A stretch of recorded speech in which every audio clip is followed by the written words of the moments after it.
Welcome to a place where hearts unwind, infinite threads that gently bind, love and compassion in every line. Together we rise through space and time.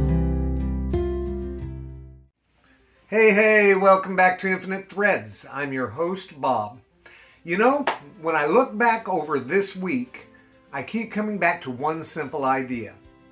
There are moments in life when the whole direction of something can change. And most of the time, those moments do not announce themselves. They're not dramatic, and they do not arrive with music swelling underneath them. They are usually buried inside ordinary conversations, tired evenings, busy mornings, and little misunderstandings that could either pass quietly or turn into something heavier. That is the part that interests me, because so much of life is shaped by what happens in that small space before things get worse. A conversation starts to tighten, somebody's voice changes a little, you feel your own reaction rising. Maybe you're tired. Maybe you are already carrying more than the other person knows. Then suddenly, without anybody planning it, the moment is leaning in a direction. And right there, before it goes too far, somebody has the chance to change it. That is what I mean by becoming the turning point.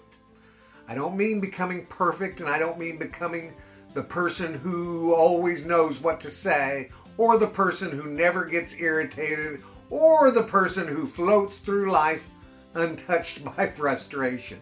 I certainly don't mean that. I mean becoming a little more awake in the middle of your own reactions. Being self-aware. It's a very human practice.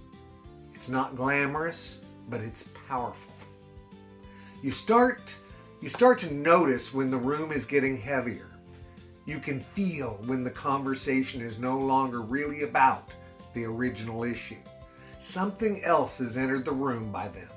Pride, old hurt, embarrassment, fear, exhaustion, all those things that can sneak into our voices before we even realize they're there. And once you notice that, you're not trapped in it in quite the same way. You may still be upset, and you may still need to be honest. You may still have to say, that hurt me, or I need a minute, or I don't think we are hearing each other right now. But saying those things from a grounded place is different than saying them from the part of you that only wants to win the moment. That difference matters. Because when pain reaches us, one of the easiest things in the world is to hand it off to someone else. Most of us have done that without meaning to. We've had a bad day and spoken with an edge that we didn't intend. We've carried frustration from one place into another and let people feel it who had nothing to do with where it began. It happens online all the time. That does not make us terrible people. It makes us human. But love asks us to become conscious humans. Not perfect ones, but conscious ones. That means noticing when something in us is about to spill over and asking whether it really needs to.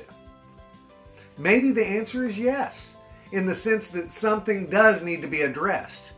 But addressing something is not the same as unloading on someone. Honesty can be clear without being cruel, and boundaries can be firm without becoming punishment. That is a lesson I think we keep learning over and over, because sometimes people confuse peace with avoidance. They think if you do not escalate, you must be swallowing everything. But that's not what I'm talking about here. There's a kind of peace that has a backbone. It can say what needs to be said. It can walk away when the moment has become unhealthy. It can refuse to participate in chaos without pretending the chaos is not real. That kind of peace is not passive. It is choice. And it changes the atmosphere around it. We all know what it feels like to be near someone who brings tension into every room.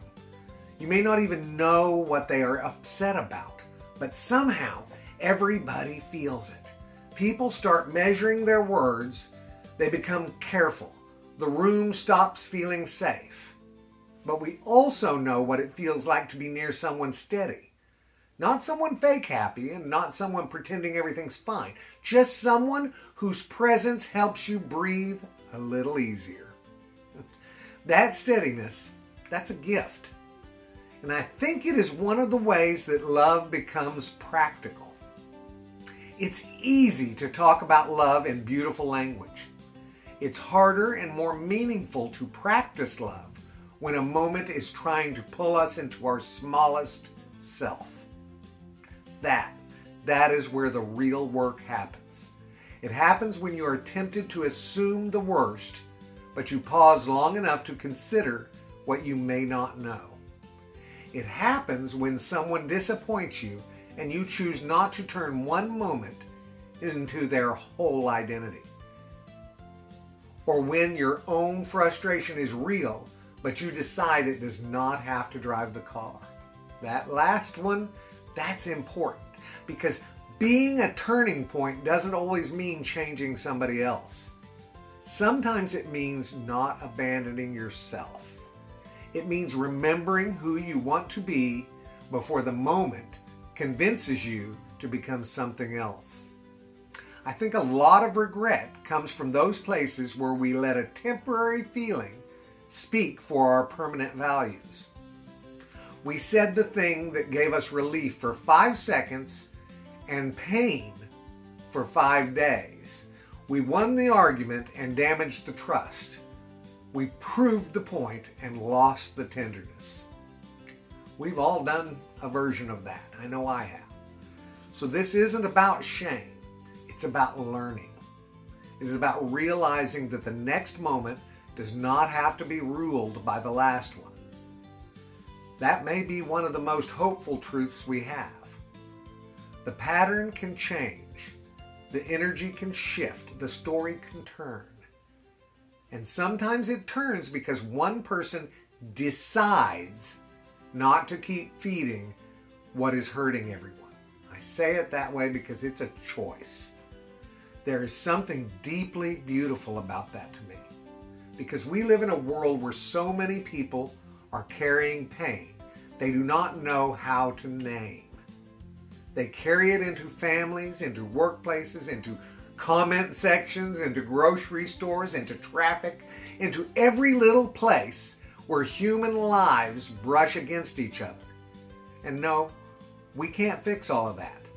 But we can decide what pain becomes when it reaches us.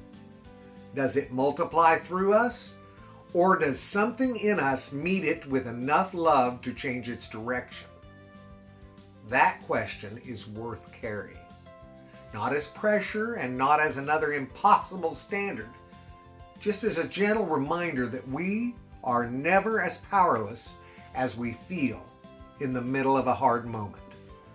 We may not control what someone else brings to us, but we have something to say about what leaves us.